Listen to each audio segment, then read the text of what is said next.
Hope you can all see this fine. Happy New Year to you and yours, and sanguinosis. In fact, we should probably change it to something else like humanus vitae or something similar to like that. Human life.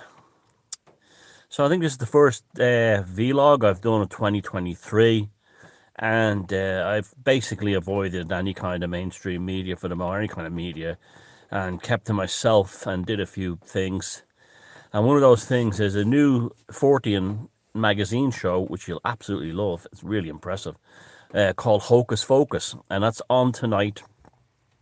Oh yeah, Beyond Room 313 channel, but it'll be leapfrogging with my co-host Sarah Mondaini. It'll be leapfrogging between her channel and my channel every second week, so you have to subscribe to her and hit the her channel and hit the notification bell. But that's 8 p.m. tonight, UK Irish, 9 p.m. Central European, and I don't know what that is, like lunchtime in America, North America somewhere, or Canada. But anyway, that's tonight. So Hocus Focus, look out for that.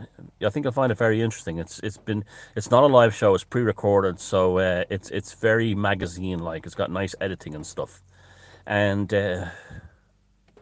yeah. So that's been keeping me going. But you still, I'm on a big long ban. Well, I have about 2 weeks left to go on Facebook, because I don't know what the post was. But anyway, I was reported over something. But yeah,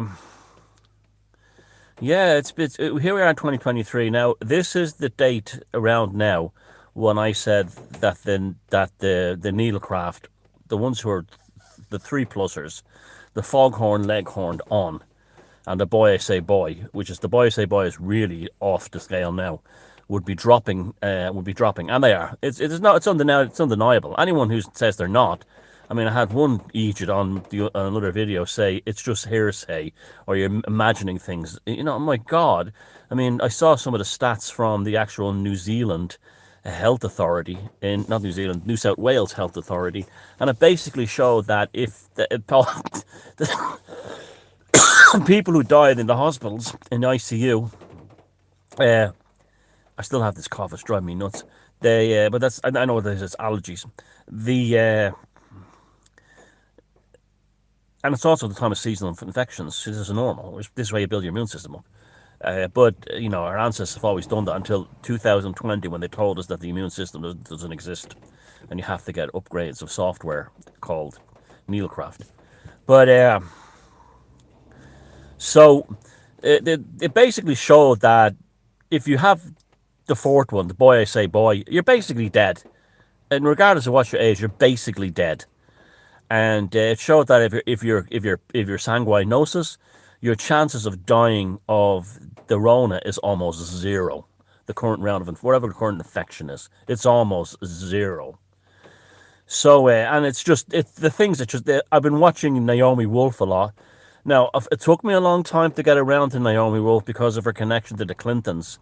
But I'm now convinced that she's on our side and she's broken away from all that, and she has to watch herself because they're dangerous people. But I have to admire her bravery, and she does a lot of. She mostly appears on Rumble because she's been banished from everywhere else, and basically she's been doing phenomenal work exposing, a proper journalist that she is, the whole thing. So it started around now, and I didn't predict it because I'm Nostradamus. I said because of the overload of the needlecraft leading up to this point, they will have an immunosuppressed disorder because you don't needlecraft in the middle of a pandemic, which is exactly what they did in the first one. You're automatically immunosuppressed when you immunosuppressing the population when you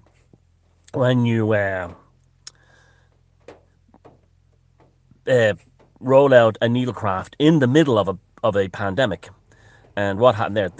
What happens then is basically the virus is able to mutate because you're giving it the ability. You're almost like giving it intelligence or espionage. See, the virus, a virus with your natural immune system, when a new infection comes along, the immune system it is involved in a kind of a symbiotic battle with the virus, and the virus is constantly trying to learn the nature of the immune system, human immune system, and its tricks and its ability to co-opt it. It's just an incredible thing, the human body, and this is what the transhumanists want to get rid of this, you know. And it's flawed. It's apparently now faulty. It's flawed. But anyway, so the with the needlecraft and this specific needlecraft, which is a gene therapy, it has the advantage of arriving in during the pandemic, in the midst of it. So it has all the information and it needs to get around the human's immune system's ability to fight it. Basically, the needlecraft's job is to replace the human immune system, but it's still a flawed technology. And most people who take it, what happens is their own, while this thing is suppressing their own immune system, it's not fully learning how to defend itself against the new seasonal viruses. So therefore, you're basically, shooting fish in a barrel. That's basically what you are for these infections. And so the hospitals are all packed everywhere. You know, and it's mayhem at the moment, and it's going to get worse in the next couple of weeks. And that's an ideal. Having people on trolleys in corridors, that's the ideal place to spread infection. Because you've all sick people on trolleys and corridors, it's just going to leapfrog from one to the other. You should really have all people far apart. And, so that's another thing this is why being on a trolley in a hospital because of a lack of beds is not the worst thing in the world, except when there's a viral outbreak. Then it's the worst thing in the world. And that's what's happening right now. So we're hearing horrific stories of babies having heart attacks and all these things. And people say, oh, this always happened in the past. No, it didn't. It didn't. And particularly one we have to watch out for is the fast-acting cancers. That seems to be off the scale. Anyway, it's all transhumanism at the end of the day. This is, one of the things they want. The whole thing when they talk about the miracle of science, it's the miracle of them getting you to not believe your natural immune system is real and it has to have a software upgrade. So, I mean, what we held, and we're still here. We're still holding. We're okay. What the tribe will advance. I said I wasn't going to lose one person on my watch in 2020, and I don't think I have. I feel like sometimes, and I'm not being narcissistic or boastful now, sometimes I feel like, I'm the officer leading the troops out to safety. Without losing a man or a woman. That's how I feel, and that's why I took it so personally in the early days. Because no one under my watch has gone down. No one. And I don't think that's happened yet. I don't. I mean, maybe it's possible the thousands of people who follow me. Yeah, but I don't think it's happened yet. Not that no one's contacted me yet to say it happened, but to a relative or something. So everything is the transhumanist agenda, which is ultimately the eugenics agenda. It's the same aristocratic families, the Gettys, the Rockefellers, the Rothschilds, the Huxleys, all the same. We're going back to the old British and Germanic, Prussian class, aristocrats. That's all that's used behind it. And that's why you have the likes of the Getty family giving, no more oil or extinction or whatever it's called, all their funding and an oil company. And this is because they're all down with this transhumanism thing. It all goes right back down to H.G. Wells. And I mean, I wrote about it extensively nearly 10 years ago in my book, Walpurgis Night, that the Nazis' eugenics programs were all basically sanctioned by the likes of H.G. Wells and George Bernard Shaw of the Fabian Society. And that was the thinking of the age. That was the scientific thinking of the age. And those people are still the ones pulling the strings. Now, they used organized crime to get it done. You have to remember that. The likes of the Davos crowd and the World Economic Forum, and they're all criminals. They're a criminal gangster cartel. They're just like the Italian mafia was in America in the 1970s. With they work the same way. It operates and functions in the same way. But so and beyond, we know, but beyond, then even beyond the Gettys and the Rockefellers is the secret unknowns, and that's the real thing. That's I don't believe that thing is either human or it's only partially human or something. It's part of some alien predator consciousness that I can't explain where it came from or what it is, but it's ultimately running at the very top of the show.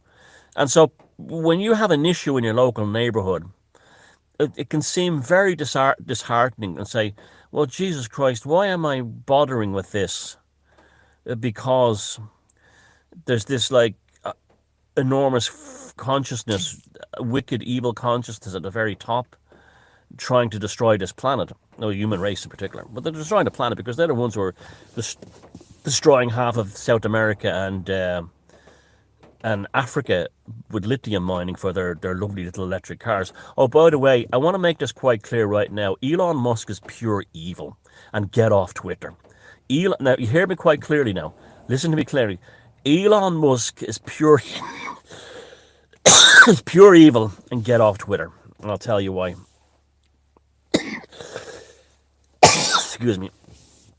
And I'll tell you why. The whole thing of him taking over Twitter is nothing to do with restoring free speech. He's creating an app that will basically run your life. Everything. You'll be paid through it. You'll work through it. You will social media through it. Everything. And this is why he bought Twitter. It's not about getting and all the stuff that releasing the files on this and that and the other. It's just like the Epstein thing. It goes nowhere in the end. It gives us plebs a superficial sense of, hey, justice at last. But like, Ghislaine Maxwell, that's gone nowhere. Nowhere. And it never will go anywhere. It's just like everything else. And that's what this is about. We all think, oh, he's going to expose all the pedos and Fauci and all this stuff. But it will go nowhere. It'll change. That's just to win trust that he's somehow on the side of the people. Elon Musk wants to put a chip in your brain, right? That will basically make you. And you see, if you go to the transhumanist websites, not so much now, but say 10 years ago, it was all full of these nerds and atheists, the Venus Project types, who were going, I'll have a bionic arm, I'll be able to have 1,000,000 books in my brain. That's how I think they'd be Supermen, And the reality is, what transhuman is going to make of everyone is a neutered gimp with no soul and will be fed insect protein and will just be kept alive as long as they can do the job required of them, which will be whatever that is. And then they'll be switched off. And Elon Musk is at the very heart of this. Elon Musk is pure and total evil. The Elon Musk company did tests on this brain chip thing, and they killed God knows hundreds of monkeys, right? And every single monkey in the trial went nuts or died, right? The trial was a colossal failure. So you would think like that they would end the trials there and then. You forget the animal cruelty aspects of it. They would forget the thing right then. Oh no, they don't. They've now moved on to, wait for it, human trials.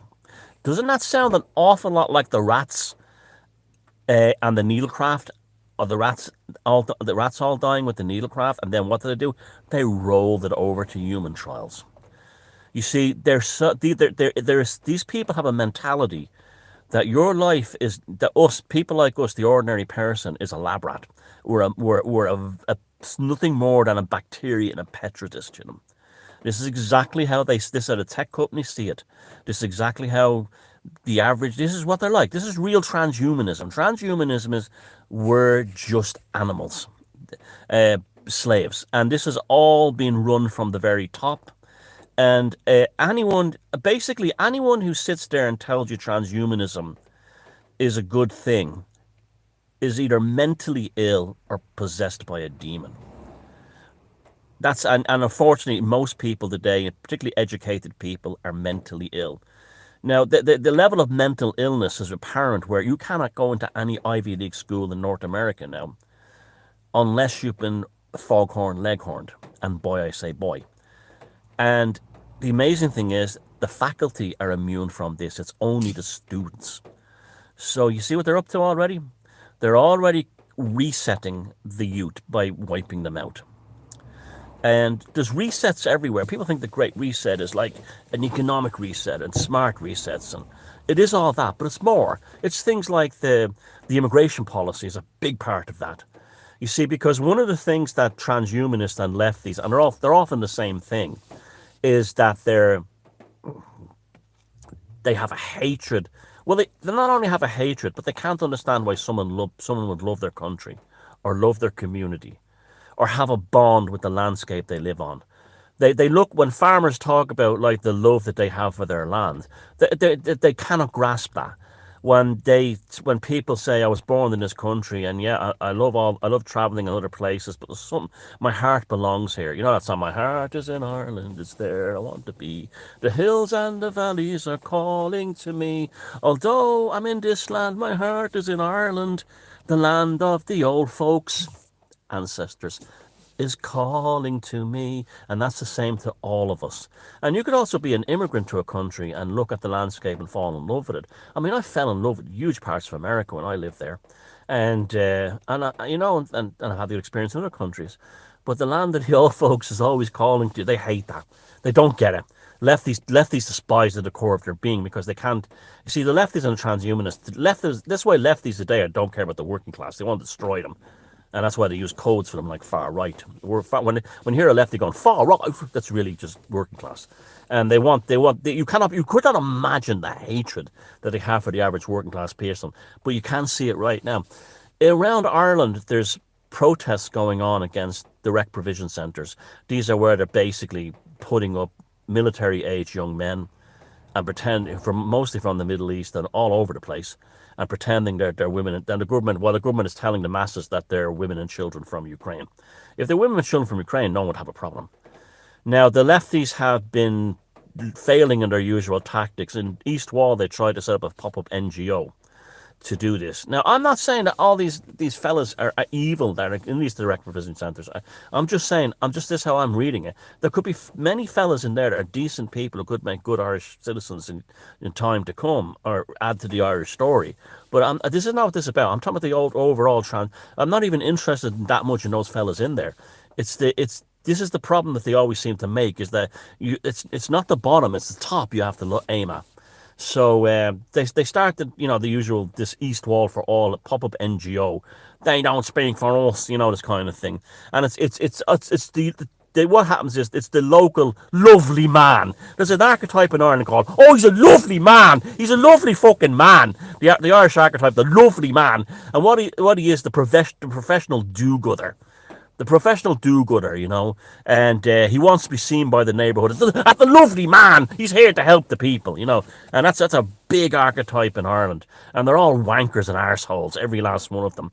And but the professional lovely man, and so you get a lot of them types on it, and so they've okay. If I'm an anarchist, I'm not left wing or right wing, but I have some advice for you, lefties who are watching my video and going sneering right now. It's kicked off in Ballymun. Ballymun is my hometown. That's where I grew up. I can assure you, if you go down there wearing Palestinian flags and rainbow flags, you will leave with knife wounds and bullet wounds. You are in an unknown territory. For the first time in history, the Irish working class have figured you out. That protesting is no longer owned by the unions. Now, I'm not supporting the National Party.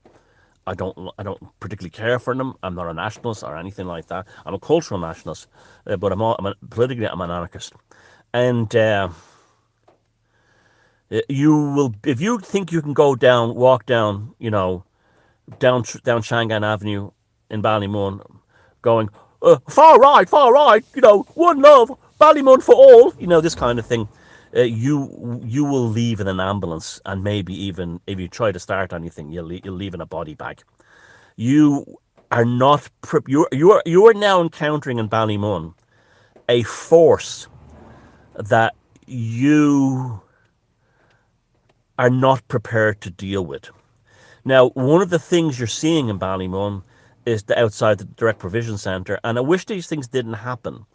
But as long as politicians ignore the concerns of working class people, middle class people are useless. Working class people, they will only cause more problems. You're only throwing more petrol on the fire. And what's happening in Ballymun is you see people bringing their children to the protests, and that's a game changer. Because they're not the lefties will be saying things like, oh, how could they, oh, bringing far right, bringing their children to these events, oh, the poor innocent children being brainwashed, far right. Well, and the same fuckers on the left who say that have no problem with Irish children, working class children, being told that men can get pregnant, that 5-year-olds being told about the joys of anal sex, that kindergarten children are told that they can be a boy or a girl and that men can get pregnant. They have no problem, or drag queen story time. They have no problem with that. That's not brainwashing. That's inclusion. But when children are brought by their parents to say, son, this is your community, daughter, this is our town, we have to defend it against the government. And remember, they're not fighting against the refugees or the people in this detention centre. They're fighting against the government and the globalists. And I can guarantee you, Finian from the Dalkey Socialist Alliance, wherever you're from, you are going to face a force in places like Ballymun that you are not prepared to deal with. These are the people, and they're my people, and I can tell you what they're like. They're the people who were cleared out of the slums. Their ancestors were cleared out of slums of Dublin, who literally, the war of Irish independence was fought with their grandparents lying on the floor of slums in Gardner Street while the bullets whizzed over their heads. They're the people who went inside the GPO. They're the people who fought with Michael Collins. They're the people who assassinated the Carlo gang. They now have their sights on you. Remember that. Remember that, you lefties who think you're the working class, the spokespeople for the working class. You heard the chants in Drimna last week, Sinn Féin traitors. That would have sent a shudder down them, because they always thought they had the working class as their animals. Now, the answer to this is the government has to listen to the people, and they have to close down those direct provision centres. They have to do it. They have to do it. You have this idea that if you set up an NGO or a website and a few family fun days and face painting for the kids, you'll solve that problem. You won't. You won't. These are to underestimate the people of Ballymun. Let me tell you, you underestimate them at your peril. These are people who are as hard as fucking nails. These are people who have access to weapons. These are people who their ancestors walked into fucking highly trained British troops holding a gun and didn't give a fuck. That's what you're dealing with. And guess what, you lefties? You pop-up NGO types? You're the new Carlo gang. How about that one? How about them fucking apples? Now, that may, rather than screaming at these people and calling them names and saying they're brainwashed. No, they're not brainwashed. They're aware, more aware than you are. Try do something like treat them with a bit of dignity by saying, why are these people upset? It's not because they hate people from foreign. Ballymun and areas, working class areas of Dublin are full of foreigners. It's this particular thing. It's just like the needlecraft. I'm not anti-vax. I'm anti this one. And you'll find the same thing. They're not anti-foreigners. They're anti what's going on right now. It's specific. So, I hope nothing bad happens, and I hope it all works out. But let me tell you, rainbow flag, purple-haired freaks screaming and shouting and hating working class people, when you step out the Dalkey and you pass Collins Avenue Junction and step into Ballymun proper, you are like fucking Frodo and Sam in Mordor. And guess what? You don't have a fucking ring. You don't have a fucking eagles, and you don't have two. You don't have fucking uh, Aragorn and Gandalf to help you. That's where you will be literally stepping into Mordor, and they'll smell you in seconds. So you're not going to get away. You might get away with it in say a borderline middle class area, the Clondalkins, the Walkinstowns, the Talas, that kind of thing. You know, these kind of places. You're not going to get away with it in Ballymun. I know these people well. They are my people, and they're the kind of people that will do anything to avoid a fight. You can start a fight with someone in Ballymun, they'll do anything to avoid that fight, and they'll ignore you and they'll ignore you, and then they'll put a knife through your guts or shoot you. That's what they're like, okay? That's what they're like. They have a tremendous tolerance for bullshit, but it's not infinite. And when it crosses over, it's not pleasant. So what's a game to you with your NGO money and your rainbow flags is not going to be seen as a game by them. That's all I can say.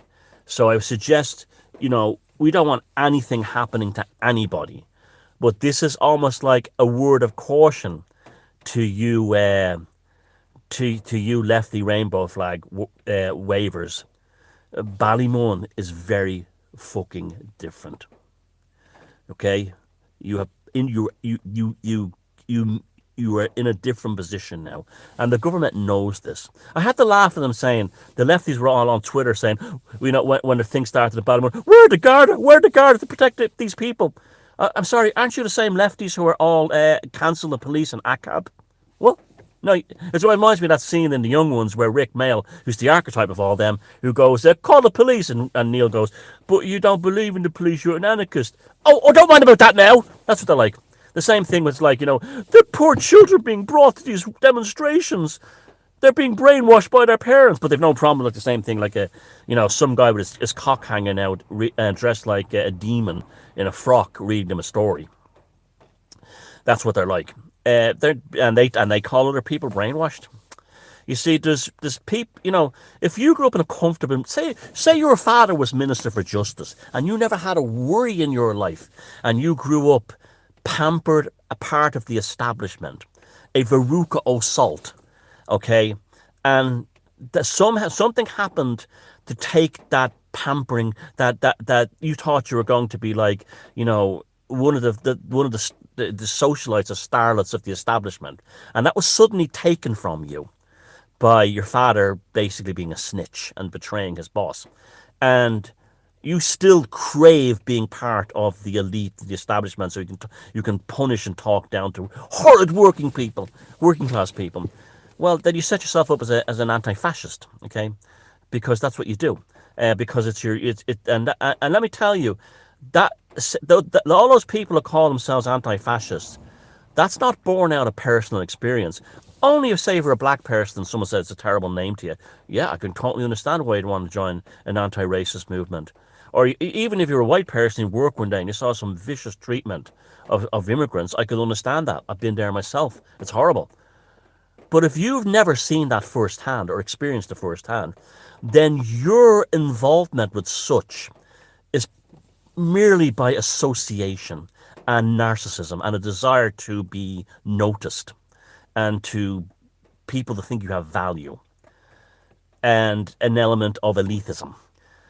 The difference between that is not the same people who live next door to a direct provision centre. They have experience on the ground. That's a different thing. Now, I'm not saying there's no political answer to all this stuff, other than frightening politicians. They're not there yet. I mean, you have to understand that, basically every sitting member of the Irish government is a traitor, including the president, because they signed the Vax ID thing, the digital ID for the Vax. That was an extreme violation of the Constitution. And therefore, they have no legitimacy, as far as I'm concerned, as leaders in this country. They are basically an occupational government on behalf of the globalists, the bankers and the Davos criminals and all that stuff. That's all they are at this point. More and more Irish people are seeing that, by the way. And that and their tactics, they always roll the thing too far. What's the answer to this? Well, a sensible immigration policy. If our workforce needs X amount of workers, what's wrong with the old-fashioned immigration system where people applied, went through those systems? I can understand if people are genuine refugees of the conflicts in Ukraine or any other country, helping them out. That's a wonderful thing and a good thing to do. But none of people throw their papers away before they arrive at Dublin Airport or Dover in England. You can't be just letting those people in. You can't. And assuming that they're all saints. But it's all about disruption. You see, it's all about divide and conquer. Now, my ideal dream would be for the people in Ballymun to actually start recruiting the people. I could see it too, Anti. So you had military training in the Albanian army, a commando way. How would you come like to work for me? Some local. There you go. There's an idea for you. Yeah, come work for me. I'll give you a job. See, the lefties are only surrounded by other lefties, all other poshies, other cooks and gimps just like them. But there's a thing for you. Remember the original skinhead movement? The original skinhead movement was black and white skinheads that were together against the government, basically, and the lefties, the hippies. And of course, they destroyed that and turned it into a racist thing, infiltrated with like MI5 and stuff like that. But the original skinhead movement was a diverse. Let's get that back. That's the thing that the left and they terrify, and the globalists are most terrified of all, is that if the what they call the far right, the working class they're trying to exterminate, if they actually honeyed up with the other side, the immigrants, they wouldn't like that at all, because then they would say, oh well, they just treated you like an animal too, didn't they? And this kind of thing. So there's solutions there. I don't like these professional shit stirrers who go into these neighborhoods and whip people up. I think what East Wall for All did was beautiful. It was just like, we're just only interested in East Wall, and it'll probably spread to other communities, which it has. But if you're coming in here as a politician to mandate your like right-wing political party, you're not welcome. Totally agree with that. Totally keep the political parties out of it. Unfortunately, a political party seems to be central to what was going on in Ballymun, but the people of Ballymun will see through that as well. And remember, there's no political solution to anything. Nothing. It's all parallel society stuff. So that's what's been going on there, and it's unfortunate. It's a shame, but I just want to warn you, lefties, if you think you can walk into Ballymun waving Palestinian and rainbow flags, make out your will. That's really that's really the danger that you're putting yourself into. So, but many of you are already foghorn, leghorned, and boys, so you're probably too sick or too weak right now to actually go and do anything. Which is funny how that works out, isn't it? Irony upon ironies. Speaking of ironies upon ironies, Pope Benedict, I've kind of fallen in love with the guy the more I read about him. This is the Pope who just died, and the one who was replaced when he was in office. And the more I read about him, I'm like, this man was a towering intellect. And this guy was probably the last decent Pope, and probably the last Pope we'll ever have. And, even though I'm not a Catholic, I've always been fascinated by the machinations of the Vatican and things like that. I've always been fascinated by that. And he was warning about things that we're all talking about in these videos and everything. And then you have the Pope Francis goon that's in there now, the guy who slapped the woman on the hand. You ever see that video? While he was Pope, when she tried to hold his hand and telling you that you couldn't get into heaven unless you had the needlecraft and things like that. There is apparently a battle. I want to go. I've never been to the Vatican, but I want to go. In fact, I think that'll be a great 313 report, maybe when the weather gets a bit better. But I want to go to the Vatican, and I want to go there, and I want to feel the energy, because people say two things about the Vatican. They say it has an overwhelmingly terrifying sense of evil about him. And apparently that was one of Benedict's warnings, that the Vatican was full of demons. And the other side is that you'll occasionally meet a priest or a nun who's just a wonderful person, or a bishop or something, and they're just wonderful, kind people whose hearts are in the right place. It's almost like that's why the Vatican is so special. It's almost like the soul of humanity is in perpetual conflict in there. It doesn't matter whether you're a Catholic or a Protestant or a Jew or a pagan or nothing, an atheist.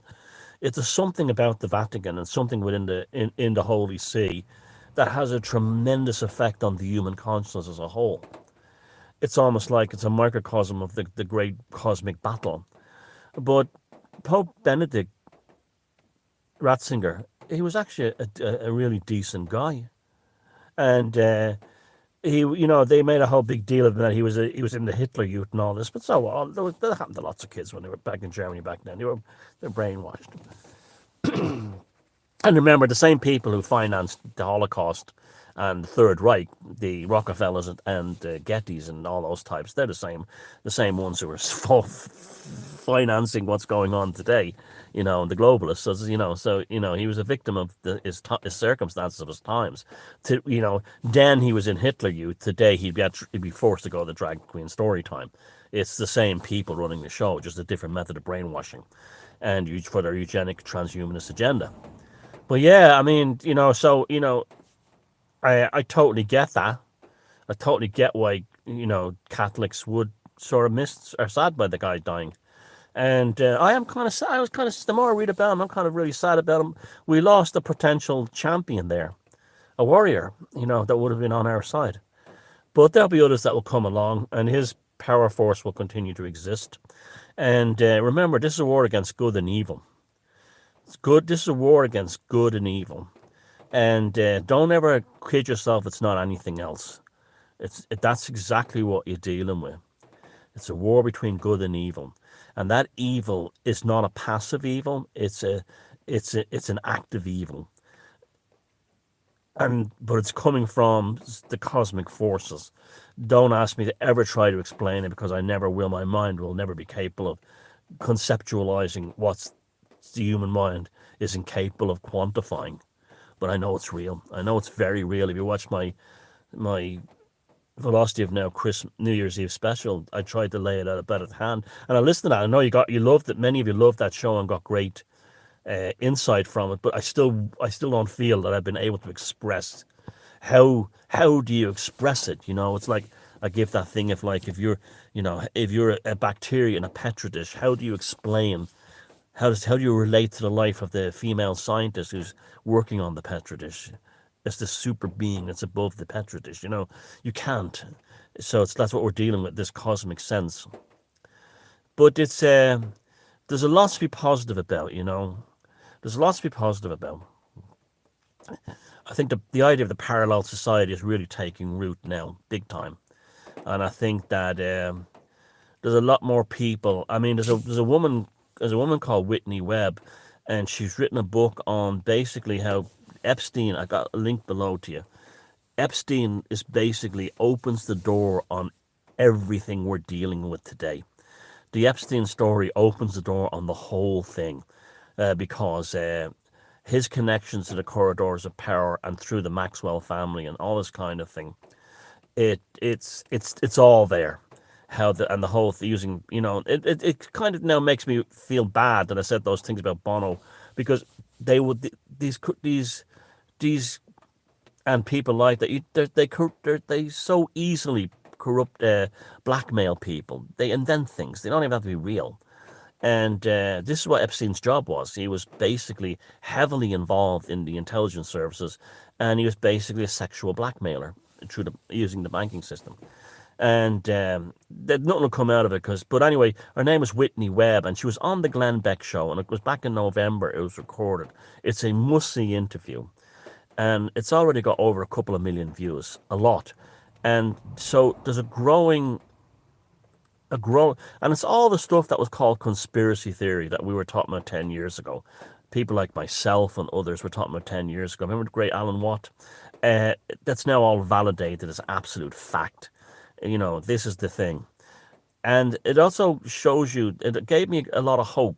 And she was talking in terms of like, Glenn Beck asked her, do you have a spiritual outlook? And she goes, not like a Christian. I believe it's a great cosmic force. It's basically a pagan, right? So, but she's a remarkable young woman. She's only 33, and she's conceptualized the the whole problem within this book. And it is, we have to fight the transhumanists no matter what.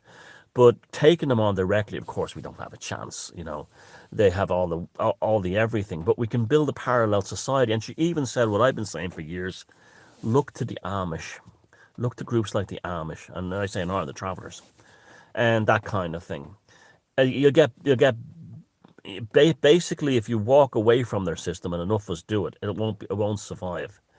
But so there you go. So the summations of today's video are, unfortunately, my predictions that this viral load that's taking place now, the seasonal virus, would annihilate the needlecraft, from the Boyce booster and the foghorn leghorn Boyce bay on. Unfortunately, it's looking like it's happening. I don't take any comfort in the fact that it is. If the stats coming out of Australia and other countries are anything to go by, that the thing going down in Ballymun is a very interesting situation, because it's uncharted territory for the usual government establishment left, you know, types to deal with, because they're in new territory now. It should be interesting to see how that one is dealt with. I hope there's no violence. I hope nobody gets hurt. I hope nobody is damaged by it. And but it has a very powerful Luciferian element to it. It's shining a light on the truth of things. And that's the pagan god Lucifer, by the way, you lot. And finally, check out Whitney Webb's work, and check out the link below. And finally, life has to go on. We have to indulge our hobbies. We have to indulge our interests. And one of my interests and hobbies, well, my main one is 40 and stuff. And so watch the new program on Beyond Room 313 tonight, called Hocus Focus, with myself and Sarah. And I hope you enjoy it, and subscribe to both channels and support the show. I think you'll really like it. You'll find it very interesting, even if you're new to 40 and stuff. And live your life, enjoy your life. I mean, the Vatican thing of Humanus Vitae, maybe we should recapture that thing for ourselves. Maybe Humanus Vitae, human life against the transhumanism, should replace sanguine gnosis at this point, because all of us who are sanguine gnosis, we're not going to get it now. We're in the clear. I mean, they're not going to come and inject us. That's not going to happen. But we're in the clear now. So we've done it. What we had, we held. I'm getting all emotional here. But what we had, we held. So let's replace sanguine gnosis with Humanus Vitae. Look after yourselves. It's going to be an interesting few weeks. Stay alive no matter what. Because your word keeps.